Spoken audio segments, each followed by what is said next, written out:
When Ethan Hale drove up the broken dirt road leading to the abandoned farm, he felt the strange certainty that his life was about to split into a before and an after. The farmhouse leaned slightly to one side, its white paint peeled and weathered by decades of wind and rain, the barn door hanging crooked like a tired smile. This place was supposed to be empty, forgotten by the county, written off by everyone else, but to Ethan it was refuge. He had lost everything in the city, his job, his engagement, his belief that hard work was rewarded. All he wanted now was silence, soil beneath his boots, and a chance to rebuild without anyone watching him fail. He shut off the engine and sat there for a moment, listening to the wind brush through tall grass. When he noticed movement near the porch, a woman stood there, then another, then a third. All three were unmistakably real, undeniably beautiful, and staring straight at him as if they had been expecting his arrival. Ethan stepped out of the truck, heart pounding, wondering if exhaustion had finally pushed him into hallucination. The tallest woman stepped forward first. Her dark hair was tied loosely, her eyes steady and cautious. "You're not supposed to be here," she said, not unkindly. Ethan swallowed and explained that he had legally purchased the property. Waving the folded documents like proof of sanity, the women exchanged glances that carried unspoken history. The second woman, blonde, sharp-eyed, guarded, let out a dry laugh. "Of course he did," she murmured. The third said nothing, only watched. Ethan, with an expression so gentle it unsettled him more than suspicion ever could. They introduced themselves slowly: Mara, the protector, Elise, the skeptic, and Rowan, the quiet one. They had been living here for months, hiding from something they refused to name, repairing the land little by little, surviving together. The farm wasn't abandoned, it was claimed. Ethan should have left. Any sensible man would have turned around, apologized, and driven back to nowhere. But something in the way the women stood, together, three different strengths, woven into one fragile balance, made him stay. He offered a truce, shared space, time to figure things out. As night fell and lanterns flickered on inside the farmhouse, Ethan realized he wasn't alone anymore. And somehow, for the first time in years, that didn't terrify him. It felt like fate knocking instead of wanting. Living together was harder than any of them admitted. The farmhouse groaned at night. The past whispered through cracked walls, and trust came slowly, earned through small acts instead of promises. Ethan fixed the roof. Mara guarded the boundaries. Elise challenged every decision. Rowan cooked meals that tasted like comfort itself. Days turned into weeks, and the farm began to breathe again. Crops were planted. Laughter returned, but shadows lingered. One evening, a black truck appeared at the edge of the property. Stirring fear, the women could no longer hide.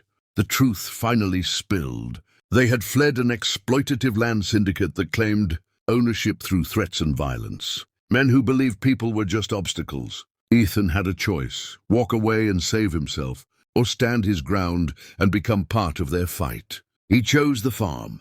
He chose them. Together, they documented evidence, rallied local authorities, and turned the farm into something visible, alive, impossible to erase. When the truck finally disappeared for good, something shifted between them all. Not romance born of fantasy, but connection forged by survival, respect, and shared purpose. Standing in the fields at sunrise, Ethan realized he hadn't just moved into an abandoned farm. He had found a family, a future, and a reason to believe again. And as the camera of your imagination pulls back from that reborn land, remember this: stories like this are about second chances. If you believe in rebuilding, in unexpected connections, and in hope where none should exist, subscribe to the channel. Because the next story might feel a little too close to home. The farm no longer felt like a place people hid in. It felt like a place people came home to. And that realization unsettled Ethan more than the danger ever had. After the black truck vanished and the threats fell silent, a strange quiet settled over the land.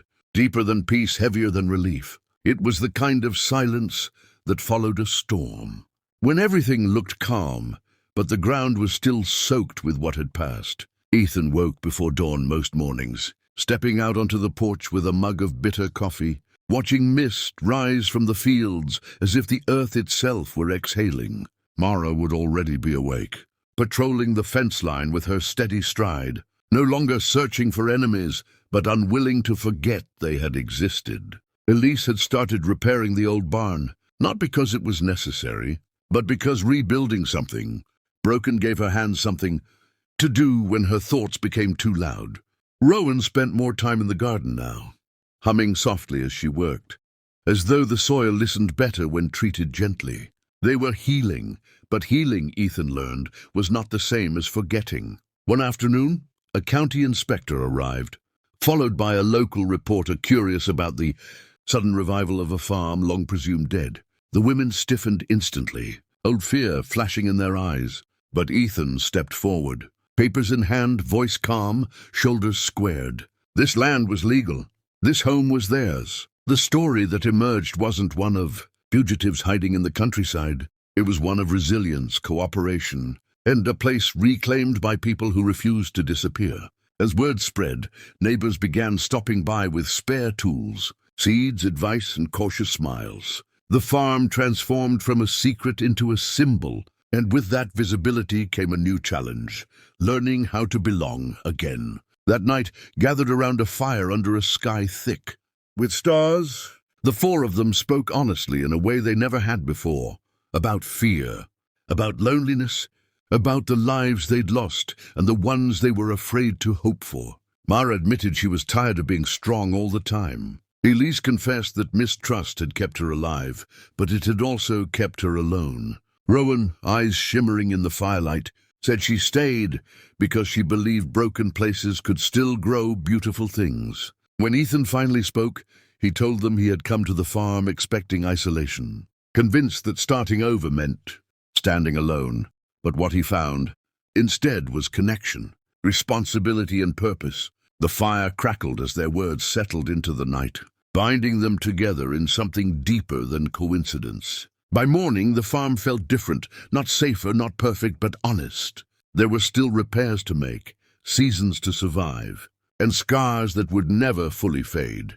Yet as the sun rose over the fields, illuminating four figures moving in quiet rhythm, it was clear this was no longer a story about an abandoned farm or strangers forced together by chance. It was a story about choosing to stay, choosing to build, and choosing each other even when it would be easier to walk away. And if this chapter stirred something in you, if you believe in second chances, shared strength, and homes made by heart instead of walls, subscribe to the channel, because the journey doesn't end here. The next story may remind you that sometimes the place you run to becomes the place you're meant to protect.